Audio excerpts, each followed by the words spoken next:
12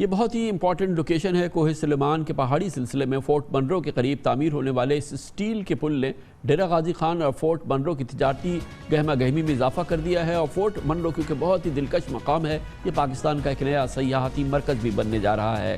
یہ بہت ہی شاہکار جو منصوبہ ہے، یہ سٹیل کا پل ہے جو جیپنیز انجینئرز کی تعمیری صلاحیتوں اور ان کی ٹیکنالوجی کا منہ بولتا ثبوت ہے۔ جاپان کی عالمی تعاون ایجنسی جائکا کی مالی اور امداد اور ٹیکنیکل معاونت سے تقریباً 24 ارب روپے سے مکمل کیا گیا ہے۔ جائکا نے اس منصوبے کے لیے تقریباً 14 ارب روپے کا قرضہ 40 سال کے لیے 0.2% کی کم ترین شرح سود پر دیا تھا۔ اس منصوبے کی تکمیل سے بلوچستان اور پنجاب کے مابین راستے سمٹ گئے ہیں۔ بہت ہی خوبصورت یہ منصوبہ ہے، اور اس کے لیے ہم نے بھیجا ہمارے نمائندے خصوصی شہریار جنجوا اس پل پہ گئے، اس پہ سفر کیا، ان کی خصوصی رپورٹ آپ کی خدمت میں۔ کوہ سلیمان کا یہ 6000 فٹ اونچا اور وسیع و دشوار گزار پہاڑی سلسلہ پنجاب اور بلوچستان کو ملانے میں ہمیشہ سے اہم روٹ کا کردار ادا کرتا آ رہا ہے، لیکن یہ راستہ پہلے کبھی اتنا آسان نہیں تھا جتنا اب ہے۔ جنوبی پنجاب اور بلوچستان کے اس پسماندہ علاقے میں انفراسٹرکچر کے اس شاندار منصوبے نے اس پورے علاقے کی قسمت بدل دی ہے۔ اس علاقے میں اب تجارت بہت زیادہ آسان ہو گئی ہے۔ یہیں پر ایک فورٹ منرو کا تاریخی سیاحتی مقام بھی موجود ہے جو کہ اب لوگوں کی ریچ میں آ چکا ہے۔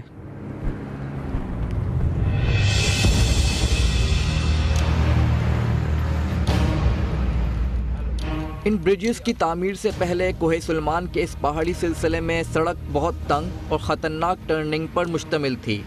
حادثات روز کا معمول تھے اور اکثر سڑک کئی دنوں تک بند رہتی تھی۔ بلوچستان اور پنجاب کے مابین سفر کرنے والوں کی اسی پریشانی کو دیکھتے ہوئے حکومت پاکستان نے جاپان کی عالمی تعاون تنظیم جائکا کی مدد سے جولائی 2016 میں ان پلوں کی تعمیر کا کام شروع کیا، جو اپنی مقررہ 3 سال کی مدت میں دسمبر 2019 میں مکمل ہوا۔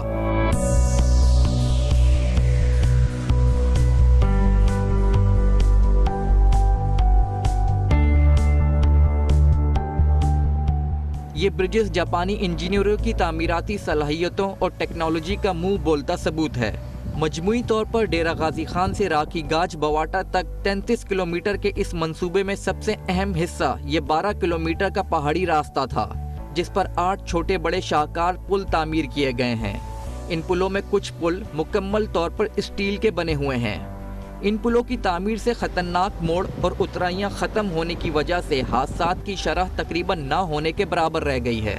عام آدمی کے لیے تو یہ راستہ پیچیدہ اور تکلیف بردار گاڑیوں کے ڈرائیوروں سے بہتر اس سڑک کا احوال کوئی نہیں جان سکتا۔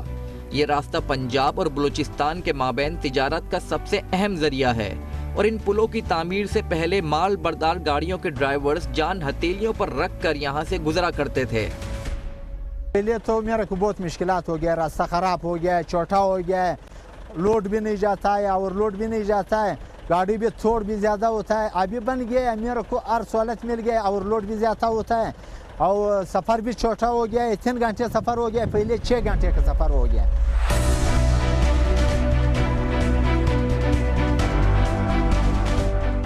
گارڈرز کی مدد سے تعمیر ہونے والے یہ پل زلزلے کی شدت کو برداشت کرنے کی صلاحیت رکھتے ہیں۔ لینڈ سلائیڈنگ کو روکنے کے لیے پلوں کے ساتھ حفاظتی دیوار بھی تعمیر کی گئی ہے۔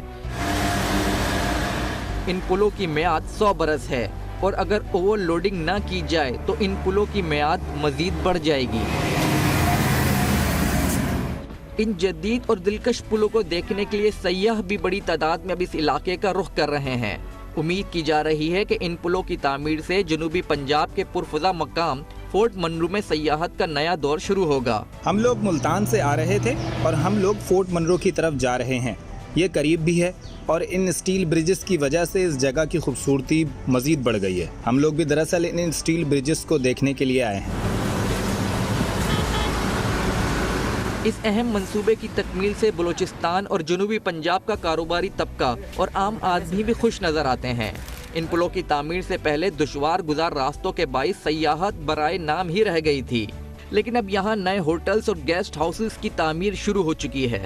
اس دفعہ سردیوں میں بھی بڑا اچھا لوگوں کا ٹورسٹ آ رہے ہیں۔ پہلے یہاں پہ فورٹ منرو میں ایسا ہوتا تھا کہ سردیوں میں ٹورزم بالکل نہیں ہوتا تھا،